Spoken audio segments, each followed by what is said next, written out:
Armstrong வழக்கில் கைது செய்யப்பட்ட 27 பேருக்கும் வரும் 28ஆம் தேதி வரை நீதிமன்றம் காவல் நீட்டிக்கப்பட்டுள்ளது. இதுகுறித்து கூடுதல் விவரங்களுடன் இணைகிறார் செய்தியாளர் சுப்பிரமணி. வணக்கம் சுப்பிரமணி, விவரங்களை சொல்லுங்க. ஆம்ஸ்ட்ராங் கொலை வழக்கில் கைதான 27 பேருக்கு குற்றப்பத்திரிகை நகல் என்பது வழங்கப்பட்டிருக்கிறது. சென்னை எழும்பூர் 5வது பெருநகர குற்றவியல் நடுவர் நீதிமன்றத்தில் 27 பேரும் இன்று ஆஜர்படுத்தப்பட்டார்கள். அந்த 27 பேருக்கும் குற்றப்பத்திரிகை நகல் பேப்பர் வடிவில் வழங்கப்பட்டிருக்கிறது.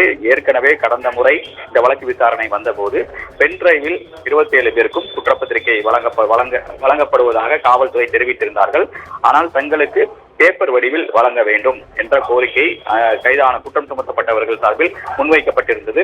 அதன் அடிப்படையில் தற்போது 5000 பக்கங்கள் கொண்ட குற்றப்பத்திரிகையை மொத்தம் 27 பேருக்கு, அதாவது 1,35,000க்கும் அதிகமான பக்கங்கள் கொண்ட குற்றப்பத்திரிகையை பண்டல் மூலமாக 27 பேருக்கும் தனித்தனியாக வழங்கப்பட்டிருக்கிறது.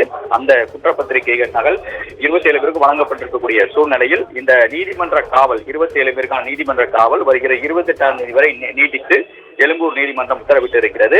குற்றப்பத்திரிகை நகல் வழங்கப்பட்டிருக்கக்கூடிய சூழ்நிலையில் அடுத்த கட்டமாக இந்த வழக்கு விசாரணை என்பது சென்னை அமர்வு நீதிமன்றத்திற்கு மாற்றப்பட்டிருக்கிறது.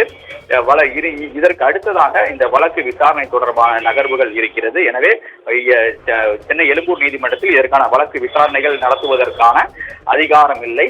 அதனால் சென்னை அமர்வு நீதிமன்றத்திற்கு இந்த வழக்கு மாற்றப்பட்டிருக்கிறது. அடுத்த கட்டமாக 28ஆம் தேதி இந்த வழக்கு நேரடியாக சென்னை அமர்வு நீதிமன்றத்தில் வழக்கு விசாரணைக்கு வர இருக்கிறது. அப்போது 27 பேரும் மீண்டும் ஆஜர்படுத்துவதற்கான வாய்ப்புகள் இருப்பதாக தகவல்கள் தெரிய வந்திருக்கிறது. விவரங்களுக்கு நன்றி சுப்பிரமணி.